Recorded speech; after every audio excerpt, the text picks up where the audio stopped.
A week ago today, I ended up spending 23 hours nonstop on a boat, and it wasn't intentional. We ran out of gas on the way home, and so that was interesting. It On a was on a shoot or just out hanging out with your buddies? no, yeah, on a shoot. And how did it start out? Like, what was the origin story? Too much alcohol. Really? Okay. Says if God wanted us to have fiberglass boats, he would have given us fiberglass trees. It's for fishermen. It's not for taking the wife and the wife's friends. I think that it's a really, really pretty bit.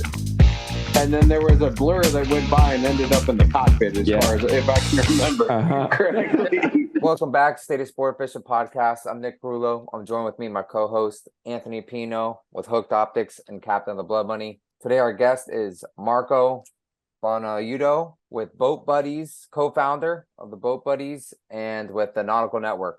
Thanks for joining us, man. How you doing? I'm good. Thank you guys for having me. This will be my first podcast. I'm just excited to be here. Talk about some cool stuff. Yeah, man. Looking forward to it. So, yeah, man, just give a little intro to everyone, who you are and kind of how you got into the industry. Sure. So my name is Marco. I'm the co-founder of Boat Buddies, which some people may know from our TikTok channel. I do 60-second tours of boats of all sizes, anywhere from junkyard finds all the way up to, super yachts. I got into the industry because of Boat Buddies. Basically, a few years ago, I was approached to start a business in the boat cleaning / boat maintenance sector. And, growing up in boating, that's something that's, was super intriguing to me. I thought, hey, let's give it a shot. That was right before COVID. It's been about coming up on 3 years in business now. We have a product called Boat Buddies. We've sold tens of thousands of packs on Amazon. It's gone pretty well up to this point, and the TikTok's grown to over 600,000 followers. And in addition to that, I also work full time for Nautical Network, doing media for boats and specifically yachts. So I've been in the industry for a few years now. That's how I got my start, and now I do it full time, and I've been enjoying the hell out of it. Tell us what the Boat Buddies are, Marco. Sure. So Boat Buddies are like the easiest way to describe them for someone who's never heard of them. Imagine a Pampers baby wipe, except it's about twice as big. They're about 12 by 12 inches. They're made out of bamboo fiber, so they're 100% organic. And the solution on them is about as gentle as you could possibly get. The idea was that you would be able to use them on ceramic coatings, leather, all of the surfaces possible in a boat, without having to worry about damaging it. Because one of the things we realized is that people were using the Clorox wipes, like the disinfectants, on their boats. And what happens is that actually draws some moisture out of vinyl. So if you use those for a few seasons, eventually your vinyl is going to start cracking, and you just, kill the lifespan of your fabrics. So it's essentially just a nice thing to have in your glove box. Someone spills, sunscreen on your seats, salsa on the floor, that kind of thing. Instead of having to break out like hull cleaner or something super strong, you just grab a Boat Buddy. It's pre-moistened. You wipe it up, you throw it out, and it's biodegradable on top of that, which is great. So it's a simple cleaning solution, super convenient. But yeah, so that's what a Boat Buddy is. Do people tend to use it more on exterior or interior, or both? So we designed the pack I'll grab one in a little bit, but they're bags. So that was a very specific choice. A lot of wipes come in a cylinder, like a tube. There's a couple of problems with that. Number one, they take up way more space. And number two, as you use them, it opens up a ton of air in the canister, which dries them out way quicker. You use half the can, suddenly you have a ton of empty space in the canister. Whereas if you use a bag, like we do, it's flat. It's only about 1.5 inches tall. So you could lay it flat in your glove box on smaller boats, which is what we were thinking about when we made them. And then on top of that, once you use as you use them, there's significantly less space in the packaging for them to dry out. So like one of the experiments we did when we first got them is cracked open a pack, broke a seal, took a few out, and threw them in the glove box just to see how long they'd retain moisture and stuff like that. And we ended up making it a full calendar year, and they still had moisture in them. So we considered that a pretty big win, because it's annoying when, you crack something open, you put it in your glove box, say you winterize it or something like that. It's done by the time March or April rolls around or whenever you take the boat out. So that's another thing we, put into the design to try to make them last longer and just overall provide more value to the customer. Gotcha. I like it. I'll have to try them out. How many yeah. are there? How many of them are in there? Or in a package? There's 25 in a pack. And again, I'm sorry, I told you guys before we started, I didn't intend for this to be a sales pitch. So No, Not at all, but I'm interested in the product anyway. Yeah, that's what I was just kind of trying to figure out how we could. yeah, use it. when we finish up here, you'll have to send me your addresses and I'll send some packs over. So, all right. So now they, talked a little about that. So now you're working a lot with Nautical Network. Yeah, I'm actually full time. My official position title is head of partnership development. But what I actually do on a day-to-day, I would say is split 50-50 between sales and content creation. Basically, I've known the guys at Nautical for quite some time. We actually hired them to do some work for us for Boat Buddies a couple of summers ago. And I stayed in touch with them, and eventually they started contracting me to do some voiceover work. So that was like a little bit of a side hustle, do voiceover work for some of their videos.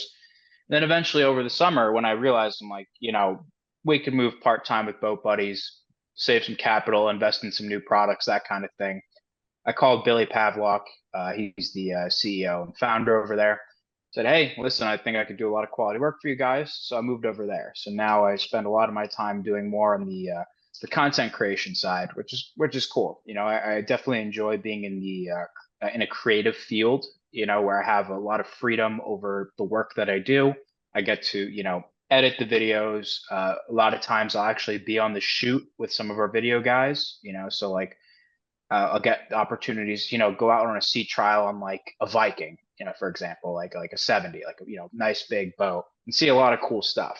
And just to give you an example of like a type of opportunity that comes around at the Fort Lauderdale Boat Show, this charter company that saw us on Instagram invited us to have happy hour on a 238-foot boat, which was insane. I've never seen anything like that in my life. We got to go on it, the whole team did a full tour of the thing. It's unimaginable how big this thing is, right? And then, at the end of it, they took us up to the top deck. They had their whole staff working. They had, full bar set up. So we had some drinks with them, networked, made some connections. And the whole time, I'm just awestruck. I'm just like, oh my God, I've been, videoing.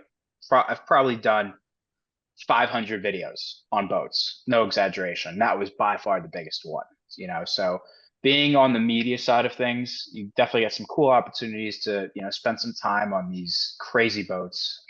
And that boat was not for sale, but $700,000 a week to charter, so definitely in the upper echelons as far as boats go. Yep. Out of my budget. Yeah. Me too. Make $7,000 a day for the blood money seem cheap. Yeah, there's exactly levels to times it. Bigger, actually. Yeah. What's blood money? It's a 64-foot casing, Carolina style custom boat. And you guys charter it out?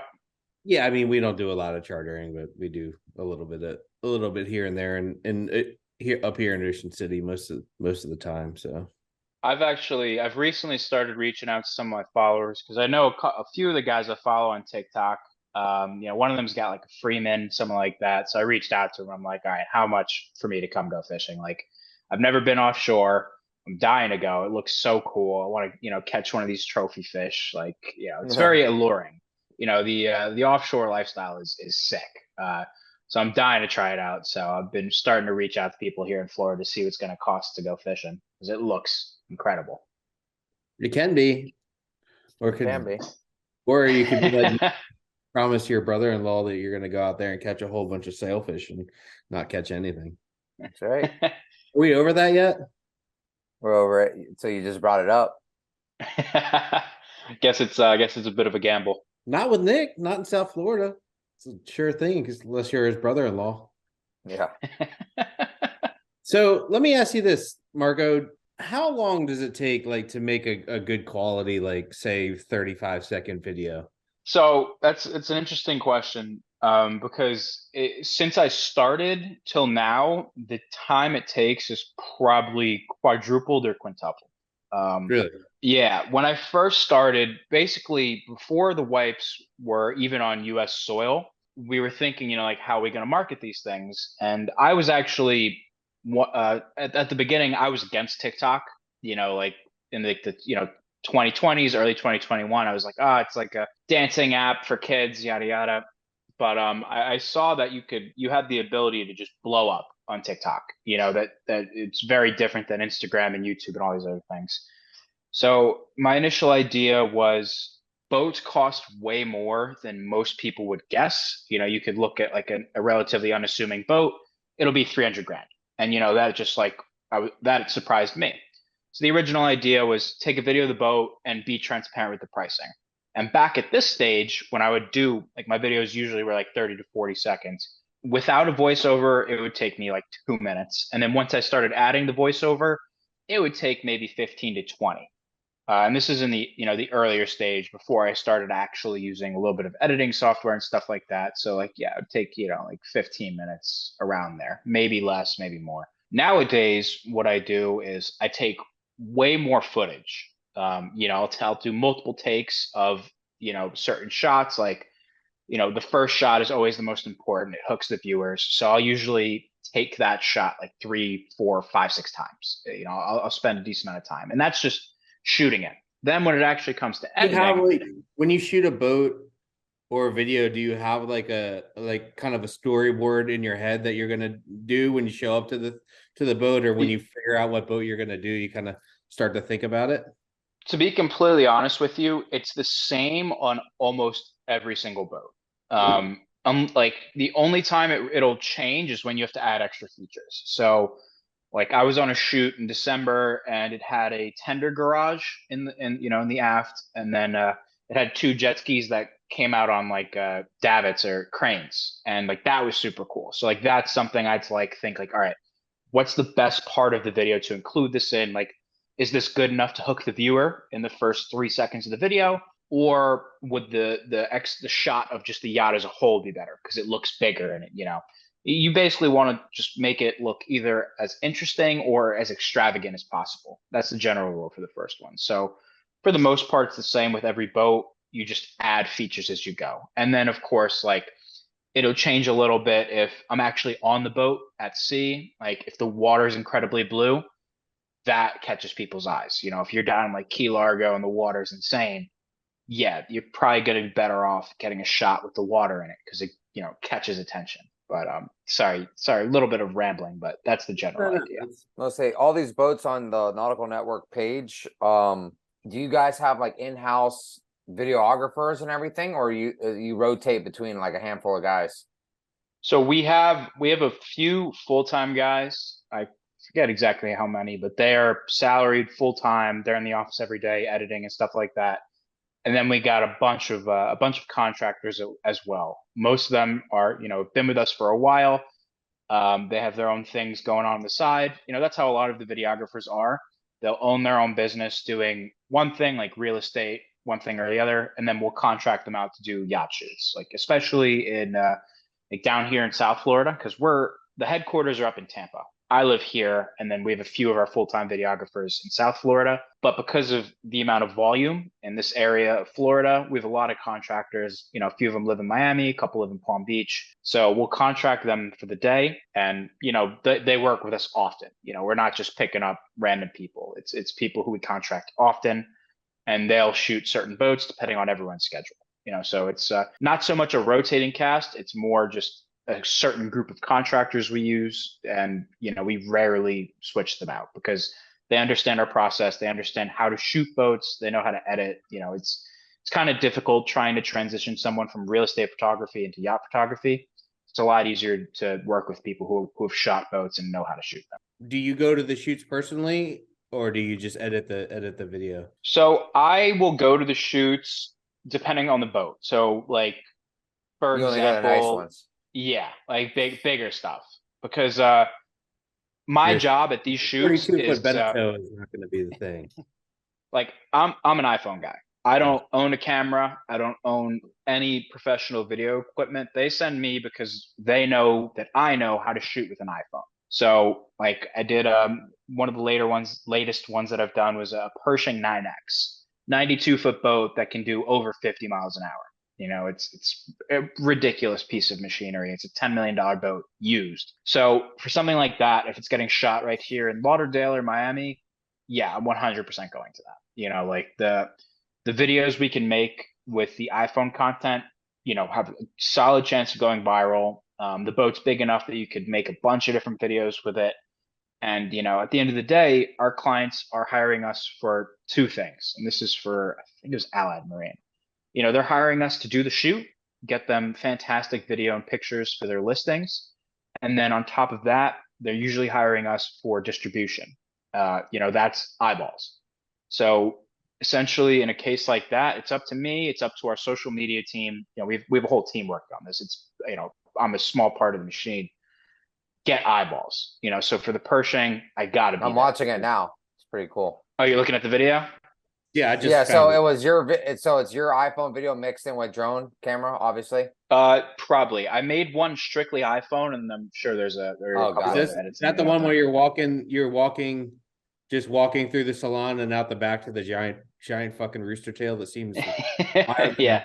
scary? Yeah, if you hear my voice, I most likely shot the video because that's another thing that I do is I add the voiceovers, because that's something I figured out with Boat Buddies that worked really, really well. Is adding the voiceover gets a lot more engagement, and it's funny because you know back in early 2021 when I was starting this out, I was the only guy doing that on TikTok and Instagram. Nowadays, it's all over the place. I'm not taking credit for it, but it's definitely gotten a lot more popular. I mean, that video is ridiculously for shooting that with an iPhone. Like, I mean, the iPhones, it's incredible what you can do with a phone. I can't do that with a phone, but somebody with like, Well, you still have like a flip phone. it's like a 10 and it's yellow. yeah. So if you have this is a 12, so this one's already a couple of years old. But if you have a Pro model with the 3 cameras, you shoot wide angle and you shoot 4K 60. That's like the holy trinity of like making iPhone videos look fantastic. That combined with the built-in stabilization and your videos like on Instagram and TikTok will look fantastic. That's awesome. Interesting. Yeah, I threw mine in the ocean in the Dominican, the good one that I had. Man, that's just crazy that you can do that. And I mean, I don't think it's not that not anybody can do that. It doesn't seem like, but maybe anybody can. But it doesn't seem like. I try to be good at my job, you know. Yeah, I think it. I mean, some of these they're just really good videos, and I think I don't know how much you do, Nick, and thankfully my wonderful girlfriend does a lot of the hook optic stuff. But I mean, there's a lot of work that goes into these short 15, 20-second videos, and I think it's unbelievable. Totally. I mean, some of them, like, if it's a higher priority, like if it's a specific deliverable for a client, what we'll do is we'll chop up the video like normally, and then we'll actually like the iPhone video that is, and then we'll send it to one of our editors who does something called the speed ramp. And that's where instead of like just cutting the clip like abruptly, like switching from, bedroom to bedroom, we'll actually take a long clip, like a minute or 2 long clip. And instead of, fast forwarding, he'll add like a blur effect. So you get the experience, the experience of walking room to room, except all of the boring parts are like just sped up and edited perfectly. So they just kind of blends in. So there is definitely a lot of work. I mean, I've spent 2 hours on a 60-second video before, just because I'm dealing with so many clips and like I have to include so much, like, it could very easily, get timely, I suppose. So yeah, there is definitely more work in it than meets the eye, but if they look good, that's all that matters. Yeah, one of the owners of the Blood Money dabbles or likes to play with the video stuff, and when we're fishing, it just seems like you have to take a ridiculous amount of video for a very short thing because it's not a really a controlled environment. Like if I'm waiting, now I feel like I could do a little bit better with the sonar and everything, but like typically you would have to, like, if you wanted to see a fish come up behind the boat, you would have to spend a lot of time with the camera rolling, for that 20-second interaction. And yeah, I can only imagine. And I mean, like, when it comes to fishing content and stuff, I immediately think of like Black Tip H, like I'm sure you guys are obviously familiar with them, but some of their TikToks are fantastic. But just as you said, the ones that really blow up are, you go out fishing for 8, 10, whatever, how many hours, you got one 5-minute segment of time, where the fish is, breaches, and then you get it over the deck. Yeah, I can only imagine the time investment, but I guess it pays off, if you get the right footage. I don't think that there's a lot of people that are capable of getting the right footage. I think that it's something that needs to be worked on in the fishing industry, because like I think that you just need the focus. Like in the tournaments that Nick does, he actually needs a dedicated camera guy, whereas up here where I live, it doesn't necessarily need to happen. So a lot of the time the guys my boss wants to film, but he also wants to fish, and typically ends up where both the video and the fish go away. It's great. So I mean for a tournament, you're on the boat for like pretty much like, I assume, like all day, right? Yeah, I mean, I would say most of our days, whether that's a tournament or not, leave the dock before the sun comes up and come in as it goes down. I actually a week ago today, I ended up spending 23 hours nonstop on a boat, and it wasn't intentional. We ran out of gas on the way home, and so that was interesting. We on were a on a shoot or just out hanging out with your buddies? No, yeah, on a shoot. We left Miami. We were off the dock at 5:30. Sun came up at like 6, so we were already heading down to like Key Largo. Spent the whole day, stopped for lunch. We had a video guy in the water, like diving, getting in the water shots of the boat and stuff like that. And I think we were 16 nautical miles south of our final destination and about 5 nautical miles off the coast, and sputtered out right before sunset. And I'm just like, shit. And it's a brand new boat. It's a prototype. So like the gauges weren't reading correctly, and, a couple other factors came into it. And so that happened right around 5 p.m., no CETO membership, none of that. So I'm just like, oh God. So we finally found someone to come get us, but they had a ton of delays, and, the plan switched a bunch of times. Next thing you know, that happened at 5. Rescue, like that boat delivered us diesel at 1:30 a.m. So that took another half hour of funneling. It's 2 a.m. and, we only have 20 gallons of diesel on a 44-foot boat with twin 440s, so we gotta be very conservative. So we ended up just basically idling back the whole way. I think we got into the marina just before 4 a.m.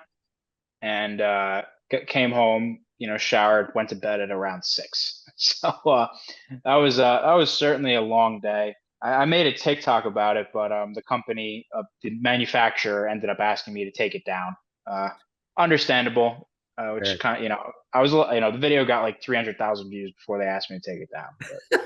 But I was like, what am I gonna say? Like, you guys hired me, I'm not gonna say no, of course. And they were, very, very friendly about the whole thing. So I took the video down, but that was a first for me. Definitely an interesting experience. And people in the comments were like, this is staged, like, I don't buy it. I'm like, you think we'd want this to happen? We paid $1,500 to get someone to deliver us diesel. Like, we were stuck there for 8 hours. Like, I promise you, this was not faked. So that whole experience. Did you guys anchor up? Yeah, right away. Right away, we had to anchor out. Have you ever run out of fuel? Have you ever run out of fuel? Yep. Well, I have never done it on like a boat that I was running professionally, but in my personal life, I'm fucking notorious for it. Yeah, but we were trying to cut it close because the captain, he what he does is he gets the tanker to come and fill it at the dock because it's a lot cheaper.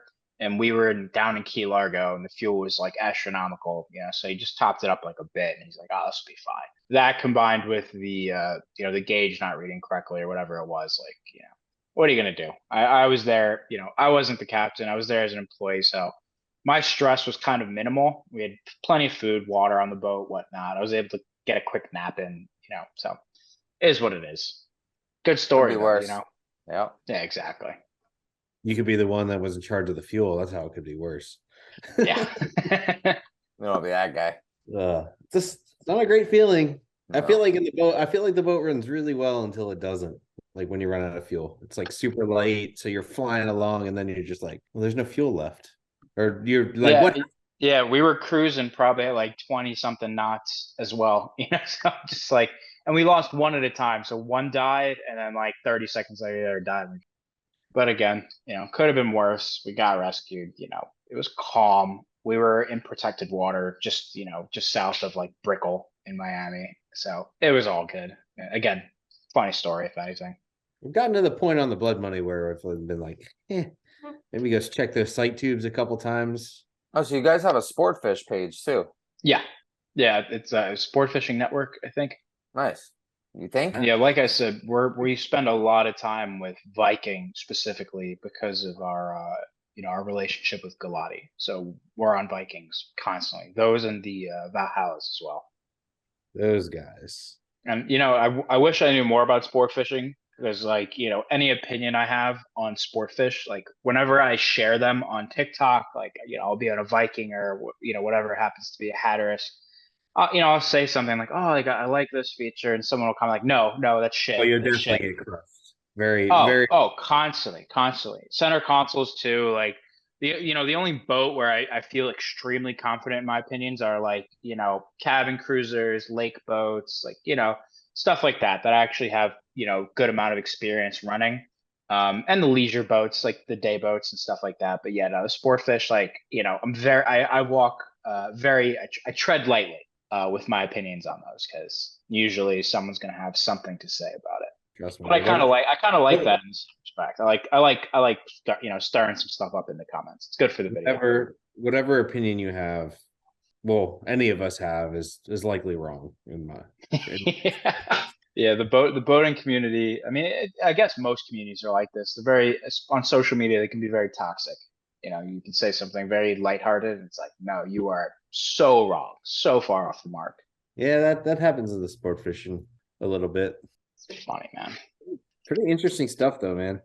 Never really. I should be more aware of this sort of stuff, but yeah, it's cool. All of my friends, from college and high school and stuff, they're all working. They're all in office jobs and stuff like that. I'll send them, a Snapchat or something. Tuesday at 1 p.m. and I'm out on a boat doing a shoot. They're just like, oh, fuck you. So I think the working in the industry and having the lifestyle is definitely something I sometimes take for granted. When my busy work consists of putting together videos and stuff like that, it's something I value a lot. I definitely really enjoy the industry. And speaking of which, I actually just got notification today. I won boating TikTok of the year as of 3 p.m. So I get to go get a little trophy for that at the Miami show. I think I get a Helly Who gives that Hansen award out? Current. They're a new company. I think this is like their 4th year doing it. But I get a custom Helly Hansen jacket, a VIP ticket, and a little trophy. So I'm pretty stoked about that. we need to get our stuff on TikTok. I got a guy getting stabbed in the leg by a marlin. That's got to be worth some sort of award. You got to be careful on TikTok though. That video would do fantastic, but there's also a solid chance, as soon as it blows up, they'll just strike you for it. Strike you for what? Blood, violence. They're very, very strict over there. I got a day-long ban once for a kid doing a backflip off a rope swing into water. Chinese. Because I mean, the content you guys put out is it's incredibly well edited. The production value is very high. I meant to ask you, do you guys do that yourself? The Billfish stuff? Yeah, on the Instagram, those videos. I don't know who does it, but they are incredible. They're not. I'm not. Who does that? Does Leo do all that, Nick? What's that? The videos you guys put up On our Billfish page? I mean, it's Well, random. Some stuff is some stuff I'd say more minimal is us, but a lot of stuff is reposting videos, from fishermen all over Yeah. the place. Cause like the merch videos you guys did showing off like the hats and stuff like Yeah, that. that's like all those- us. I mean, yeah, that's pretty much all us. You know, we have different kind of groups of guys, and we'll put photographers on certain boats that, that are pretty dedicated to wearing our gear and stuff. So go that route. So those videos, yeah, are pretty much, through us, and then everything else that's not like a merchandise video is going to be a video that, we just reposted from, a fishing guy that caught a bunch of fish somewhere. Typically. Yeah, no, just again, like I was definitely, I remember seeing them when you guys posted them originally. Like I think you guys sent me a couple of hats, which I have. I wear them. But yeah, no, I just remember seeing those videos and they were just really good. So good job there. Nice. I got a question for the two of you. Had this in my mind for the longest time. I know it's scary, isn't it? It's scary. Like I've always wanted to do like, I guess who was the one that did the video, the kind of series that followed the couple boats in South Florida, Nick? The Four Aces was on there. Oh, The Edge, I think, was another boat. Were you on that show? Of course you were. no, not that one. That was having a mind blank. I've always just wanted to like revisit that. Follow maybe, maybe not for a tournament series or whatever, but just follow like one or two boats around what they do, because I feel like some people think that I just think it would be interesting. I don't know how many people would be comfortable. Like I think some of the crews would be fine being on TV, but I don't think some of the owners would be cool with it. Well, that's what that Sportfish Championship is doing right now. Like, Yeah. putting a ton of money into that stuff. I did see that. I mean, yeah, from a content perspective, it's like that's a great idea. Yeah, I'd but they watch don't like they're not there when you like change the oil and kick a bucket over, or your like mate drops like oil on the teak or something like that. They're not there for the really interesting, where stuff really gets interesting. They're just there for, when things are going well and you're catching fish. I want to like do the whole thing where like the boat travels, go and be like, oh, I'm looking at this weather, making this big crossing, and the weather wasn't quite right, or I wasn't quite right. Now this really sucks, or no, just have an honest opinion, or like just follow boats for the tournament. Like I guess have it be for a tournament season, maybe, but maybe be a little bit more in depth. Like go with the guys when they're catching bait, or whatever maybe. You know what I mean? Because I think a lot of people think we go out there and set the riggers out and let her rip, and I just don't think that's the case. But I've always found that interesting. I don't know how many people would be, but it would be be very difficult to find somebody to like get on a boat you'd basically have to hire another crew member, in my opinion, to do it the way I would want to do it. Yeah, no, it's a lot of demand on that person, or usually two people, and costs a lot of money. Like I know that Sportfish Championship series thing they're doing, I know those guys are investing like crazy money in every tournament, and I think they only have they put on like maybe 12 boats or something, It'd be difficult to have it on every boat, and they at least up here they weren't as well received as I think they thought they were going to be, which was interesting. I thought it was, but it's getting there. I think the industry is slowly, it's getting there. Just look at just all these pages that Marco's involved with, and then just slowly, it's just leading into all that. You have TV shows, and not necessarily fishing, but other things, I got a quick question for you guys. I haven't heard about this in a bit, but at the last couple of boat shows, a lot of people were talking about this 10 knot rule. It's like you got to go under 10 knots. it was struck down recently. It did get struck down. Yeah, right before all the whales started washing up on the beaches up and down the East Coast. It was actually really interesting. But yeah, I do believe it was. I did read somewhere in the last 2 weeks that it was struck down. That was pretty wild stuff. That would have said. All right, yeah, that's good. Me and a couple of buddies were at dinner on Saturday night, and that got brought up, and a couple of them got really fired up over it. So all right, that's good. Yeah, because I heard a lot of protest about it. That would be just detrimental to a lot of people, especially sport fishing. I assume that's why, I heard so much about it at the boat show.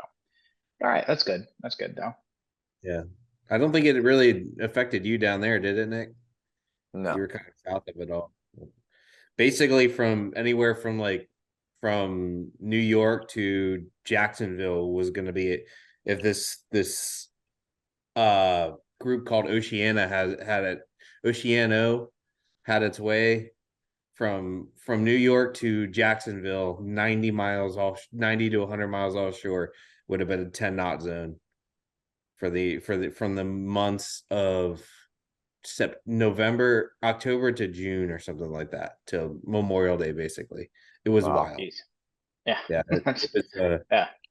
I mean, yeah. I mean, that's not just like sport. I mean, I guess cutting it at Jacksonville helps, but that hurts shipping, commerce. Yeah, and there's a lot of things that are involved with that. I mean, I don't necessarily. Yeah, I think it didn't necessarily, probably wouldn't necessarily mess up a boat to slow down from freaking 18 knots to 10 knots, a ship to slow down from 18 knots to 10 knots in the last 100 miles of their trip. I think they could compensate for that, but to have a boat like my boat slow down from 35 to 10 knots would be very interesting. I don't know what I would do. I just have to spend lots of nights transporting a boat, and something like that would turn the trip that I did last week, 300 or 2 weeks ago, 350 miles in 11 hours to a almost 2-day experience, which would have sucked.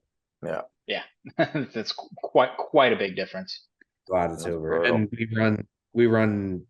we go 60 miles when we fish here in the Mid-Atlantic typically at the very least. So that would have changed things in the early and the late season for us.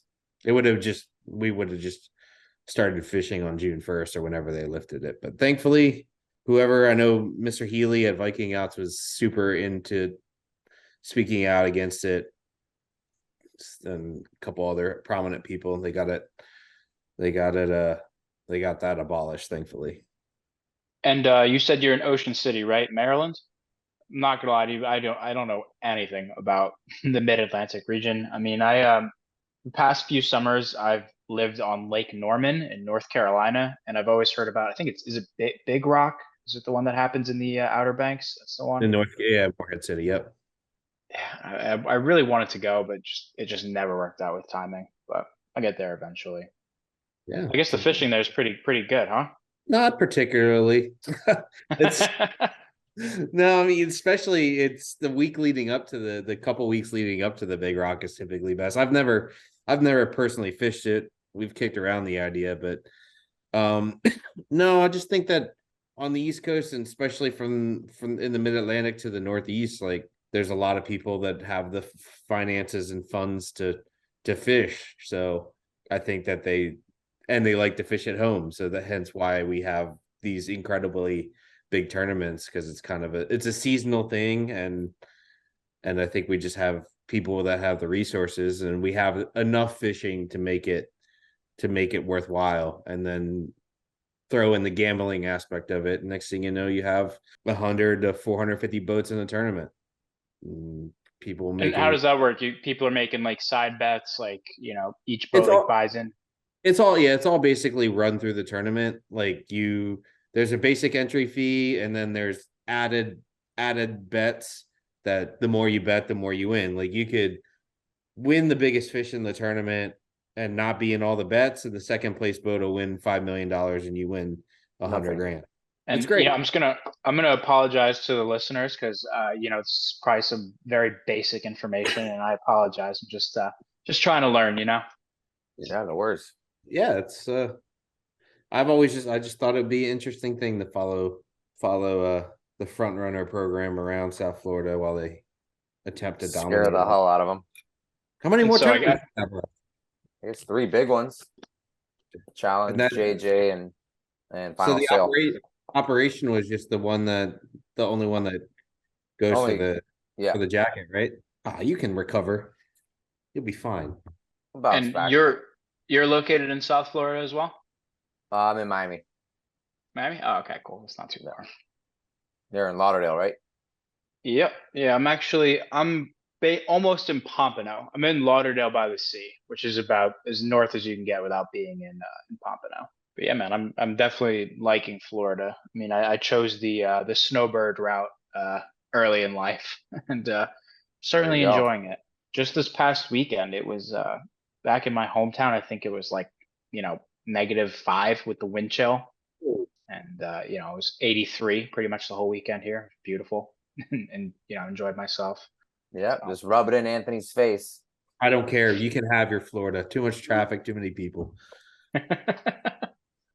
Oh, I mean, Ocean City. I mean, that's isn't that like the Baltimore metro, like near Annapolis, or am I Yeah, getting that completely it's wrong? 2 hours. It's 2 hours from 2.5 hours from DC, Baltimore, and Philadelphia. But it's a pretty rural area. This is like the first face he's seen in like 2 weeks. I will say, like, yeah, because I went from here to Wrightsville and I talked to like 6 people the entire last week. I'm not gonna lie. Like, I told my girlfriend, I was like, we need to go out and be with people because it can be pretty easy. Go to work. It's depressing here. I can't wait for a big week in Miami next week. For me, going to Miami from Lauderdale during the workday is absolutely brutal. But if I just avoid, those like rush hour time periods, like it's not terrible. Yeah. Most of the time I'm getting up at like 5 or 6 to go to shoots down there. So I kind of just I'll bypass the worst of it, and I can get down there in 35 minutes, which is great. But then on the way home during like lunchtime, it'll take me double or triple that easy. Oh yeah. And that's coming from a New Yorker, so I'm used to the traffic and stuff like that. It's just now the traffic has palm trees on both sides of the highway, which is definitely a step up in my opinion. Yeah. Nick, when you have to go to like, do you drive home every night if you're fishing out of like Palm Beach or something? Do you just stay up there? No, Palm Beach, I'll stay up there. It's a little too far, but I mean, like Miami to Lauderdale is nothing. I do that practically every day. Interesting.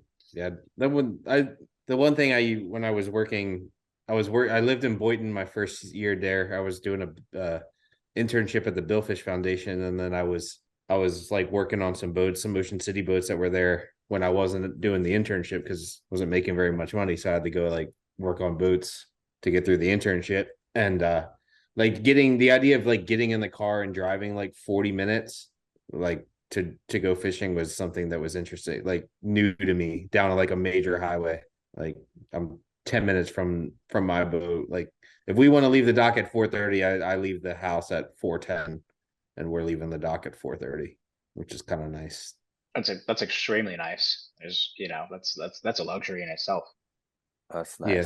But in the summer, we don't have the infrastructure to handle the highway, the influx of tourists.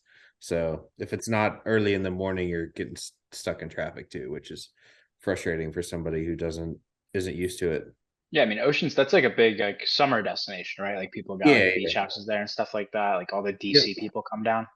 Yep, all the DC people. Okay, it's kind of like the Jersey Shore / like Hamptons for us growing up, I guess. Exactly. It's just as classy. Oh man. Well, cool, man. Marco, we appreciate it, man. Quite the insight on the boating media world. Yeah, again, apologies, for coming on a sport fishing podcast, not knowing anything about sport fishing. No, we need to. This is a quest to diversify our viewership and our listeners, and for us to learn things. Like I think me and Nick are generally curious people. Open-minded, I don't know, but we are curious. So. Yeah, man. Media is cool. I've been enjoying my career in it so far, and it gives me interesting opportunities. Like you told college-aged me a couple of years ago that I'd be on a sport fishing podcast. I'd be like, what? Like, how did that happen? If you would have told me a couple of years ago I'd be on a sport fishing podcast, I'd be blown away. I wouldn't have believed you. So, but cool, well, thanks, Marco. Man. We appreciate it. Yep. Thank you guys for having me. If you need anything else from me, let me know. You got my email. And yes, sir. Yeah, take care, guys. All right, man. Thanks. Thanks. Yep. See ya. See ya.